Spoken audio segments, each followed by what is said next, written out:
Sid! Your new companion appears much more formidable than your uncle. Should I be worried? You haven't been introduced. Jill, Clive has told me much about you. All lies, I'm sure. Your Stolas said that Dalamil has a bandit problem. Indeed. Although, you're a little late. They left with our food and guild days ago. Any idea where they went?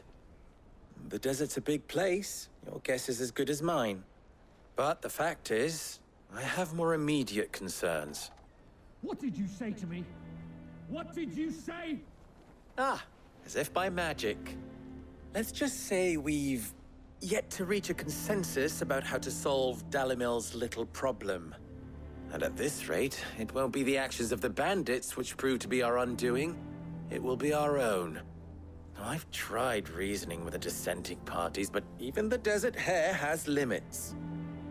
Perhaps we could talk to them. What makes you think they'll listen to us? What makes you think they won't?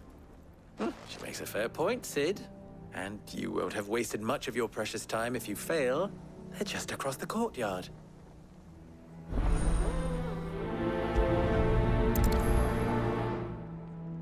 Suppose we just follow the shouting.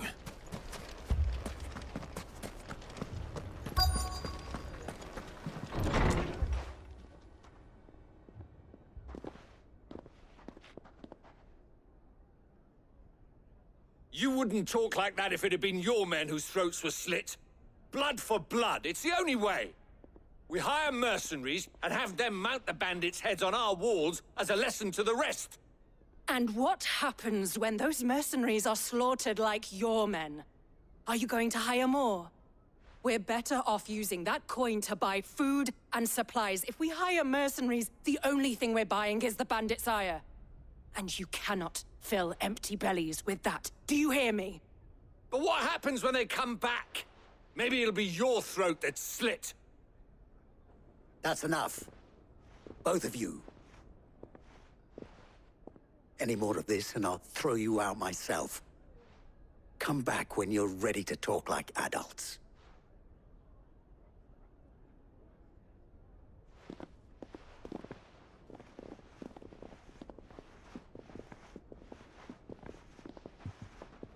Victor. What's he doing here?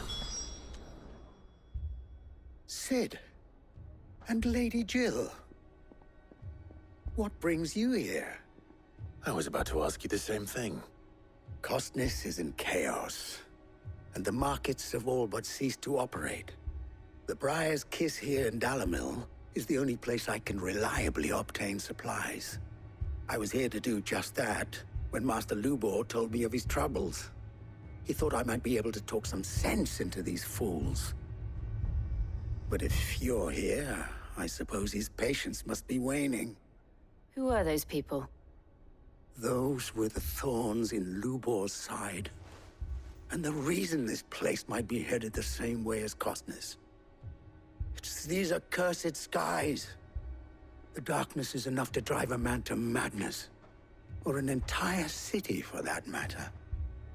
We're still working on the skies. But in the meantime, perhaps we can find a solution to Dalamil's problems.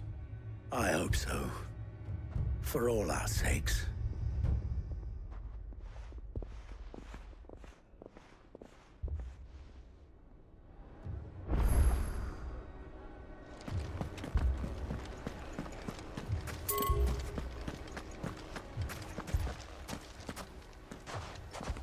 So, you see my predicament? What I saw was a room full of people who were angry and afraid. And with good reason by the sound of it.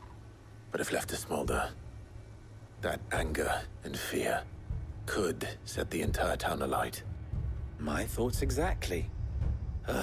What to do?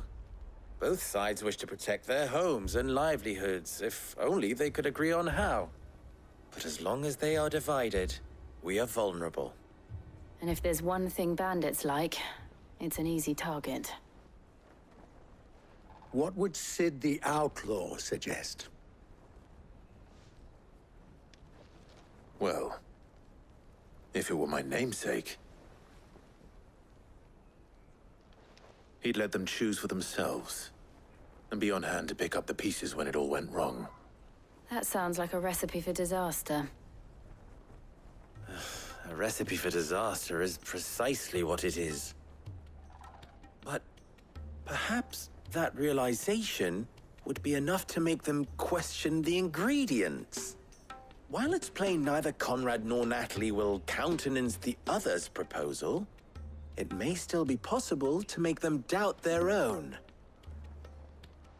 before presenting them with a third option. And that would be? To pool our resources and save the city ourselves. Why fight each other When all that fear and anger can be directed at the bandits. It appears we have a plan of action.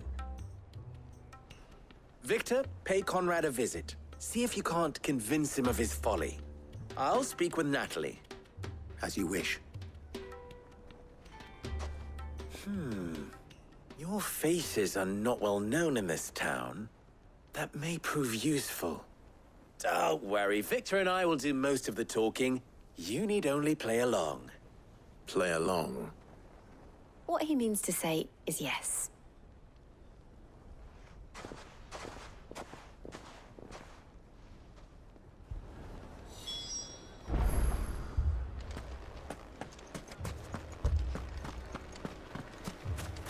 Picture it, Conrad.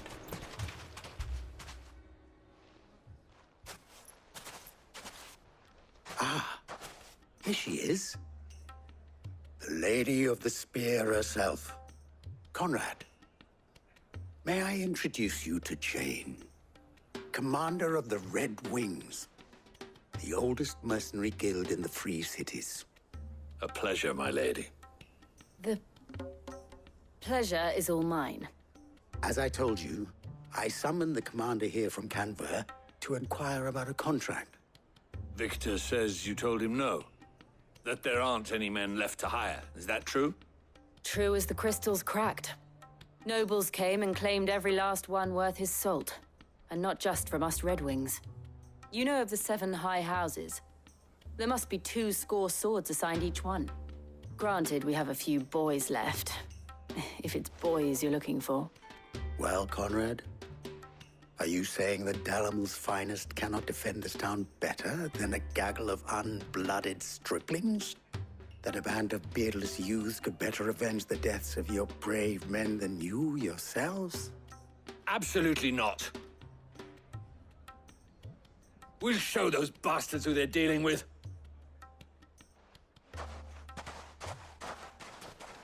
I can't believe that actually worked. Conrad's not what you call the brightest candle in the crypt. And there's a reason why I had you do the talking and not Sid. Well played, my lady.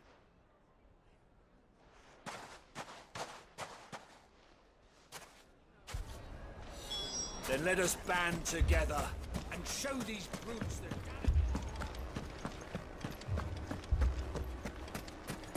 My shop. If I had my pickaxe, I would...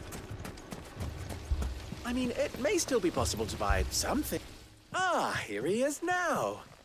Natalie, allow me to introduce Lord Underhill of Randalar's prestigious League of Merchants. Lord Underhill. At your service. Underhill. I was just telling the good lady of our conversation, my lord, and how you were lamenting the state of the capital's stores. Lubor says that not only are the granaries almost empty, but that war and the Blight mean this season's harvest won't be enough to fill them for winter. Indeed, certainly that is the case. The nobles in the capital are buying up the city's stocks of barley and wine, driving the prices higher than most commoners can afford. It is only a matter of time before the peasants revolt. It is worse than I thought. If what Lord Underhill says is true, I fear we have little hope of supplementing our stores, meager though they regrettably are.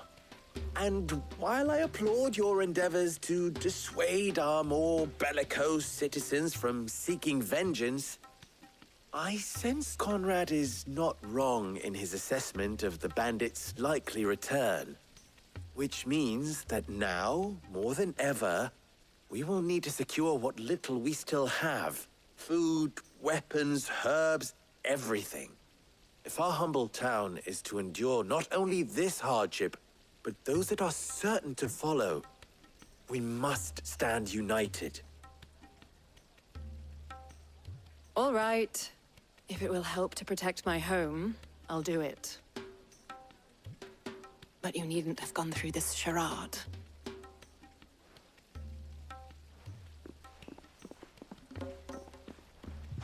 Thank you, Clive. Your performance was nothing if not workmanlike. She saw right through it. I didn't say it was good, merely that it produced the desired effect. Now, my scouts should be returning shortly. Meet me back at the Briar's Kiss, and we shall see what we face.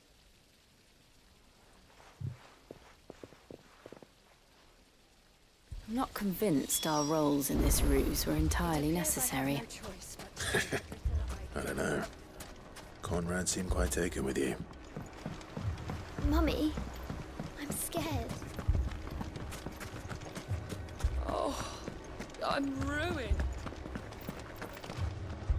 Good news, Sid.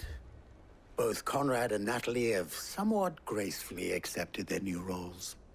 With time, they may even learn to. Time no longer appears to be the luxury it was before lunch. I take it your scouts found the bandits. Technically, it would be the bandits who found my scouts. It appears they march for Dalimil as we speak. All of them. You're not serious. They don't just want food, they want the whole damn town.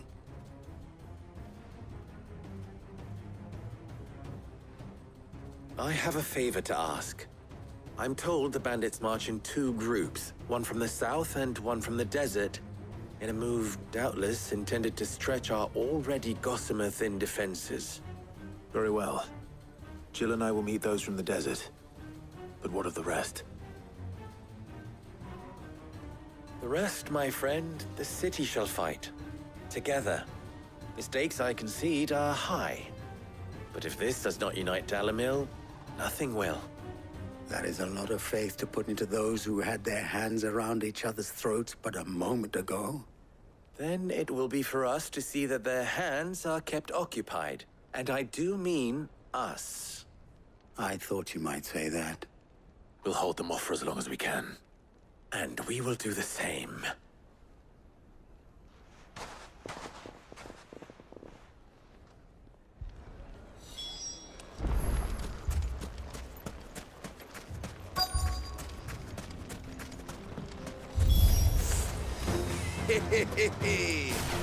No women folk have come to welcome us.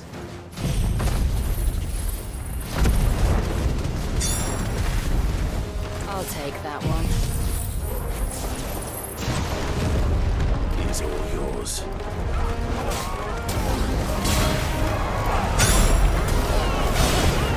Too slow.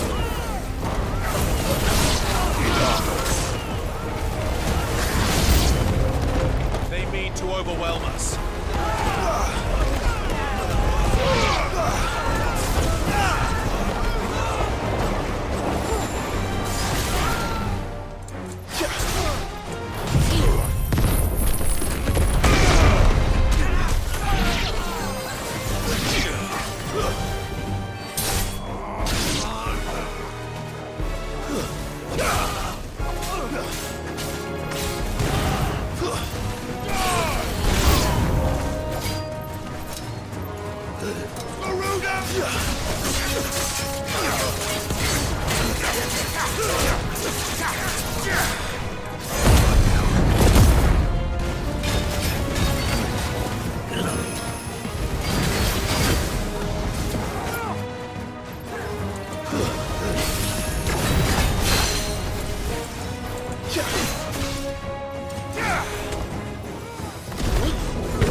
The townspeople.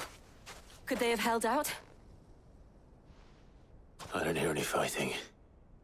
What do you think? That we should hurry.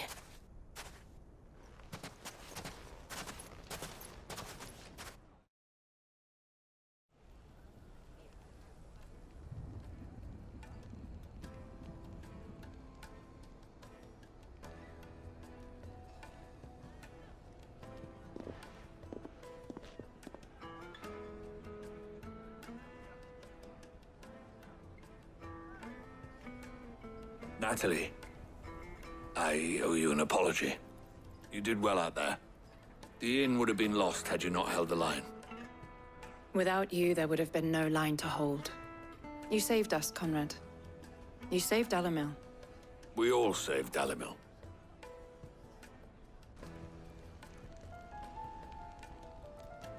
Conrad seems to have had a change of heart. I'd say they both have.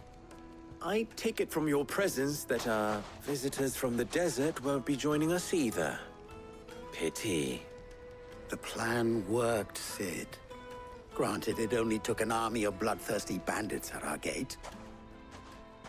Calm now, Victor. Why quibble over the details? We are united, and that is all that matters. As for you, Sid, you fight considerably better than you act. I'll take that as a compliment.